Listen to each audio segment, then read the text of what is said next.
Hi, Barbara Ann Mojica, aka Little Miss History, with you for another session of the 2-Minute Teacher. How to set up a mini lesson in just a couple of minutes. Today's lesson is how to make an air vortex cannon. That might sound complicated, but actually this is a very simple science experiment. To do this, you'll only need a few materials. You will need a plastic bottle, a balloon, and a pair of scissors. Now, an air vortex cannon releases donut-shaped air vortices, similar to smoke rings, but they are invisible and much more powerful. And they can do things like move the air and ruffle papers, blow out candles from a distance, or knock down small objects like dominoes. And it's caused by the difference in air pressure. Now, here is a picture of what an air vortex cannon looks like. I will have that in the show notes on my Pinterest board.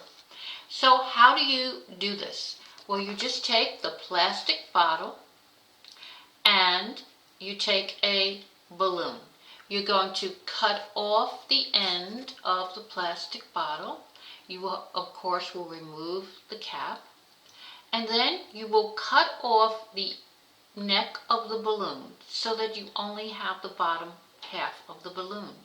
You stretch the bottom half of the balloon over the opening in the plastic bottle which you just cut.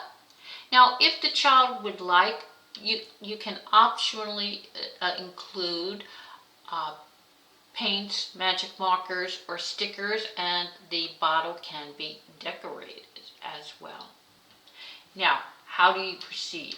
Once you have the bottle set up, you're going to use the end of the bottle that has the balloon and you're going to pull back on it.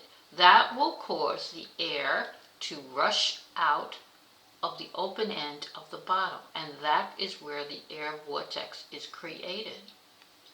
Experiment with different objects like dominoes, small toys like Legos, or you can use a stack of papers, you can use a bunch of hairs, anything you like, and it will be fun to see what kind of objects are able to be moved, and you will be surprised at the number that you can create.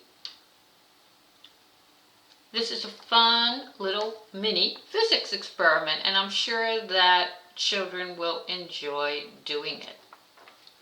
Hope you've had fun with this little lesson. If you did, please hit subscribe and click notifications. I will have new 2-Minute Teacher episodes every Friday. Until next time, bye.